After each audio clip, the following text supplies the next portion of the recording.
अस्सलाम वालेकुम स्टूडेंट्स। हमने स्टार्ट किया था biology class 9 chapter number 6 enzymes. आज हमारा लेक्चर नंबर 2 है। लेक्चर नंबर 1 में हमने बेसिक डेफिनेशंस की थी कुछ, और उसके अलावा चैप्टर का इंट्रोडक्शन किया था। आज हमारे पास टॉपिक नंबर 2 है कैरेक्टरिस्टिक्स ऑफ एंजाइम्स, यानी कि एंजाइम्स की खसूसियात क्या हैं। खसूसियात जानने से पहले हम इसके मतलब थोड़ा सा जान लेते हैं कि एंजाइम को किसने और कब डिस्कवर किया। एक जर्मन साइंटिस्ट था विल्हेम कॉन। इसने 1878 में सबसे पहले जो साइंटिस्ट है ये जो है जर्मन साइंटिस्ट, इसने सबसे पहले वर्ड एंजाइम जो है वो डिस्कवर किया। ठीक है जी। अच्छा, अब चलते हैं इसकी कैरेक्टरिस्टिक्स की तरफ।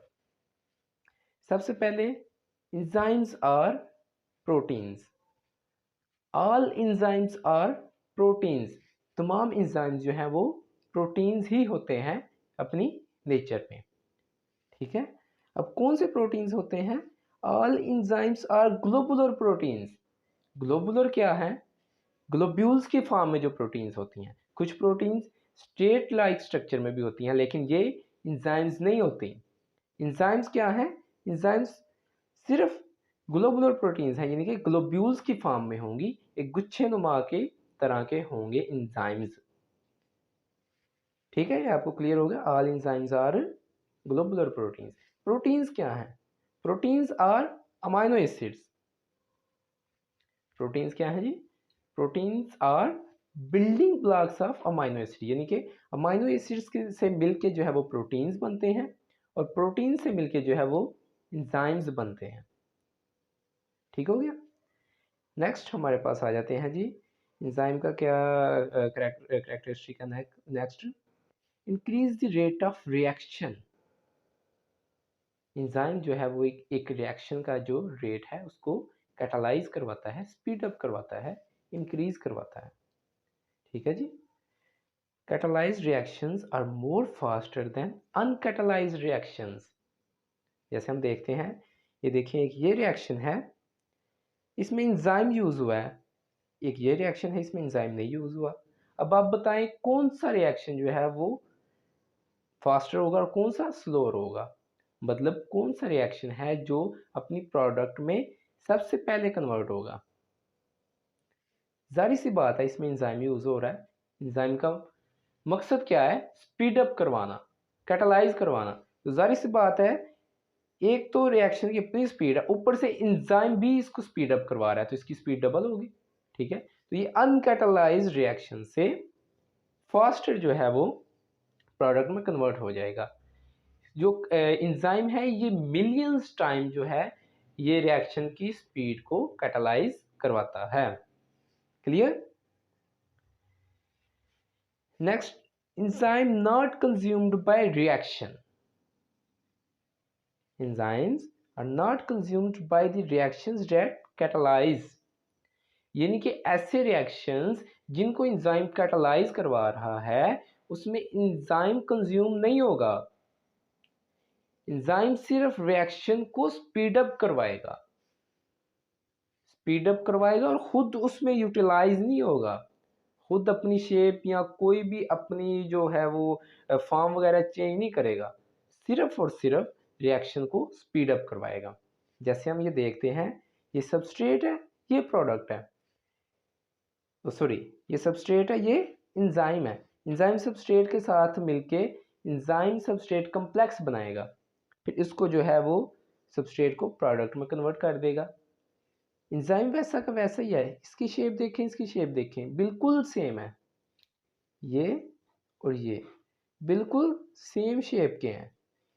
एंजाइम में कोई फर्क नहीं आया, कोई तब्दीली नहीं आई, लेकिन सबस्ट्रेट जो है वो प्रोडक्ट में कन्वर्ट हो गई। तो इसका मतलब क्या है कि enzymes are not consumed by the reactions. Clear. Next हमारे पास आ जाते हैं जी एंजाइम्स आर स्पेसिफिक। इनकी स्पेसिफिसिटी जो है वो हम देखते हैं थोड़ी सी। Enzymes are specific for the nature of substrate. Enzymes क्या है जी, नेचर ऑफ सबस्ट्रेट के लिहाज से स्पेसिफिक होते हैं, यानी कि जिस तरह का सबस्ट्रेट होगा उसी तरह का ही इंजाइम उस पर एक्ट करेगा। आइए मैं आपको एग्जांपल से समझाता हूँ। ये देखें, ये इन सबस्ट्रेट जो है ये ट्रायंगल फॉर्म में है, कौन शेप में है, और इंजाइम भी उसी शेप में है, यानी कि इजीली जो है इंजाइम और सबस्ट्रेट आपस में एक्ट कर जाएंगे। लेकिन यहाँ पे देखें, सबस्ट्रेट किसी और शेप का है, इंजाइम किसी और शेप का है, तो ये कैसे जो है ये आपस में एक्ट करेंगे। बिल्कुल इसी तरह ये यहाँ पर भी बिल्कुल इसी तरह है। सबस्ट्रेट की शेप देखें, इंजाइम की शेप देखें, तो लिहाजा जिस तरह का सबस्ट्रेट होगा उसी तरह का ही इंजाइम होगा, तो ये आपस में मिलके कम्प्लेक्स बनाएंगे, वरना ये इंजाइम जो है ये सबस्ट्रेट के साथ है, रिएक्ट नहीं करेगा। नेक्स्ट हमारे पास आ जाती हैं जी एक्टिव साइट्स क्या हैं। एक्टिव साइट्स क्या हैं, small portion of enzyme involve in catalysis.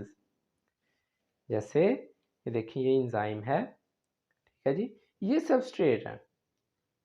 अब ये देखिए, ये सबस्ट्रेट आके तो यहाँ पे एंजाइम को यहाँ पे एक्ट हो रहा है, इसके साथ यहाँ पे कम्प्लेक्स बना रहा है, यहाँ पे कंबाइन हो रहा है इसके साथ, ठीक है। ये जो सबस्ट्रेट है ये यहाँ पे तो एक्ट नहीं हो रही, यहाँ पे तो एक्ट नहीं कर रही है, ये इसकी एक स्पेसिफिक स्पेस है, एक जगह है, एक लोकेशन है स्पेसिफिक, जहाँ पे आके इसने कंबाइन होना एंजाइम के साथ। तो ऐसी स्पेस, ऐसा पोर्शन एंजाइम का जहाँ पे आके सबस्ट्रेट जो है वो कंबाइन हो, वो क्या कहलाता है, एक्टिव साइट। लिहाजा एक्टिव साइट क्या है जी, small portion of enzyme involve in catalysis. Clear. अब नेक्स्ट आ जाती है जी एंजाइम एक्टिविटी। अब एंजाइम एक्ट तो कर रहा है, अब इसकी एक्टिविटी की रेगुलेशन भी होगी, ठीक है जी। अब हम इसकी रेगुलेशन देखते हैं, रेगुलेशन इसकी तरह किस तरह होती है। The activity of enzyme can be regulated by inhibitors and activators according to the cell need. कि सेल की ज़रूरत के लिहाज से एंजाइम जो है वो रेगुलेट करेंगे, मतलब सेल को अगर किसी चीज़ की ज़रूरत है तो एंजाइम जो है उस चीज़ को लेके आएंगे, ठीक है। अगर ये किसी चीज़ की ज़रूरत नहीं है तो एंजाइम जो है वो अपना काम नहीं करेंगे, ठीक है। इसमें दो टर्म्स हमारे पास इस्तेमाल होती हैं, एक्टिवेटर्स और इनहिबिटर्स। एक्टिवेटर्स का काम क्या है, परफॉर्म करवाना, किसी चीज़ को शुरू करवाना या कोई रिएक्शन करवाना, ठीक है जी। और इनहिबिटर्स क्या हैं, जो एक्टिवेटर्स को रोकते हैं, स्टॉप करवाते हैं। जैसे मैं आपको एक मिसाल देता हूँ, फ़र्ज़ करें हमारी बॉडी में ग्लूकोज जो है वो ज़रूरत से ज़्यादा हो गया है, ठीक है। अब जो है इसको जो है हमारी बॉडी ग्लूकोज को ग्लाइकोजन में कन्वर्ट करके टिश्यूज़ में स्टोर कर देगी, ताकि फिर जब हमें ज़रूरत पड़े तो ग्लाइकोजन दोबारा ग्लूकोज में कन्वर्ट हो जाए और इसको जो है बॉडी यूज़ कर सके, ठीक है जी। तो अब देखें, ग्लूकोज जो है जब वो हमारी बॉडी में ग्लूकोज की मकदार ज़्यादा हो गई है, ज़रूरत से ज़्यादा हो गई है, ठीक है, तो फिर बॉडी ने इनहिबिट किया,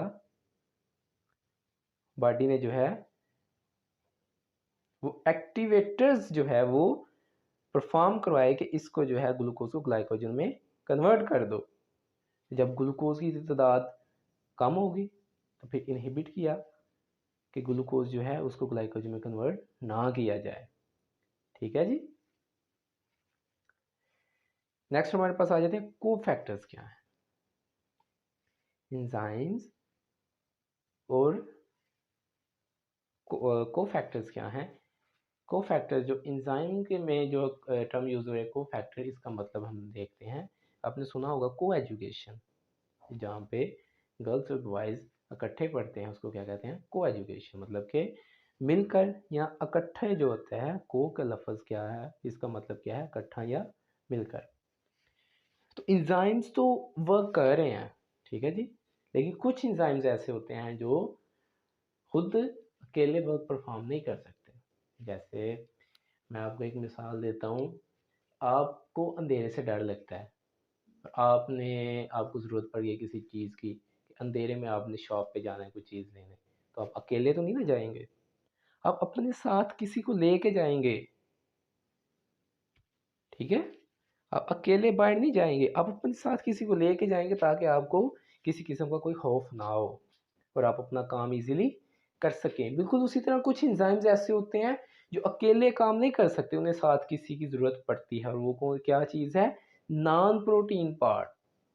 एंजाइम के साथ जब कोई नॉन प्रोटीन पार्ट मिलता है तो क्या बनता है जी? कोफैक्टर। अब ये जो नॉन प्रोटीन पार्ट है ये क्या है? वो इनऑर्गेनिक भी हो सकता है और ऑर्गेनिक भी हो सकता है। क्या हो सकते हैं? इनऑर्गेनिक और ऑर्गेनिक। इनऑर्गेनिक में जो है वो मेटल आयंस की एग्जांपल है, और ऑर्गेनिक में हमारे पास फिर दो टर्म्स इस्तेमाल हो रही हैं। ऑर्गेनिक में हमारे पास दो टर्म्स इस्तेमाल हो रही हैं, एक प्रोस्थेटिक ग्रुप है और दूसरा हमारे पास कोएंजाइम्स है।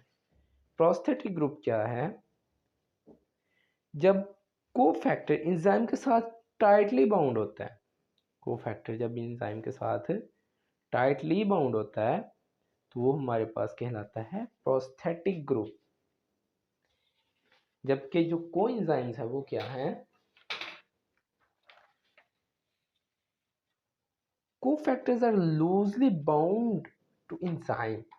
प्रोस्थेटिक ग्रुप क्या था? Tightly bound. कोएंजाइम उसके बिल्कुल ही मुखालफ है, लूजली बाउंड टू एंजाइम।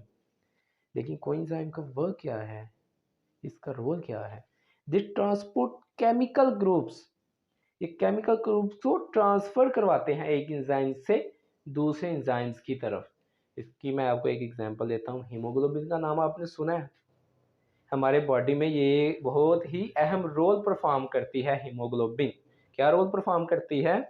ये लंग से ऑक्सीजन को लेती है और बॉडी टिश्यूज तक पहुंचाती है।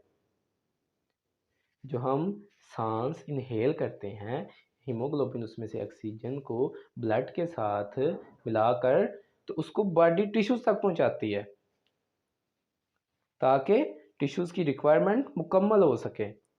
ठीक है, ये मेन वर्क है इसका कोएंजाइम्स का। नेक्स्ट हमारे पास आ जाता है जी मेटाबॉलिक पाथवे। मेटाबॉलिक पाथवे क्या है जी? Enzymes work together in a specific order. एक एंजाइम ने वर्क किया, ठीक है जी, वो हमने पहले पढ़ लिया, लेकिन यहाँ पे एक पाथवे की बात आ रही है कि एक एंजाइम ने वर्क किया, उसके बाद फिर एक एंजाइम ने वर्क किया, फिर नेक्स्ट एंजाइम ने वर्क किया, यानी कि मुख्तलिफ एंजाइम ने आपस में मिल के एक काम किया, तो वो हमारे पास क्या बन गया जी? Metabolic pathway. जिस तरह ये देखें जी, एक रिएक्शन है ए प्लस बी, ये सबस्ट्रेट है, ये प्रोडक्ट में कन्वर्ट हो गई, यहाँ पे एंजाइम यूज हुआ। ठीक है जी। अब नेक्स्ट ये जो प्रोडक्ट है ये दोबारा किसी एंजाइम के साथ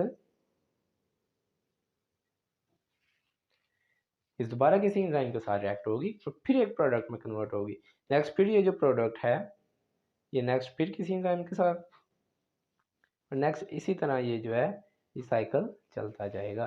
तो ये जो है मुख्तलिफ एंजाइम जब आपस में इकट्ठे होकर काम करते हैं तो ये क्या कहलाता है? Metabolic pathway. तो स्टूडेंट्स इसके साथ ही हमारा आज का एक लॉन्ग क्वेश्चन भी कवर हो गया। शॉर्ट क्वेश्चन तो ये हैं ही, इसमें इंपॉर्टेंट टर्म्स जो हैं ये बेसिक मैंने अलग अलग कर दिए, ये आपके शॉर्ट क्वेश्चन तो बनते हैं। इसके साथ हमारा लॉन्ग क्वेश्चन भी एक प्रिपेयर हो गया। Describe basic characteristics of enzyme या डिस्क्राइब कैरेक्टरिस्टिक्स ऑफ एंजाइम्स। इसमें आप मार्क्स के लिहाज से फिर आप उसकी लेंथ जो है वो कर सकते हैं। अगर 4 नंबर का आता है, 6 का आता है या 8 का आता है, जिस लिहाज से भी आता है आप उतनी टर्म्स इसमें जो है वो लिख सकते हैं। ठीक हो गया स्टूडेंट्स, अच्छे से लेक्चर प्रिपेयर कीजिएगा। अब मुलाकात होती है हमारे नेक्स्ट लेक्चर में। अगर किसी के जहन में कोई क्वेश्चन है तो वो कमेंट सेक्शन में पूछ सकता है। अपना बहुत सारा ख्याल रखिएगा। अल्लाह हाफिज़।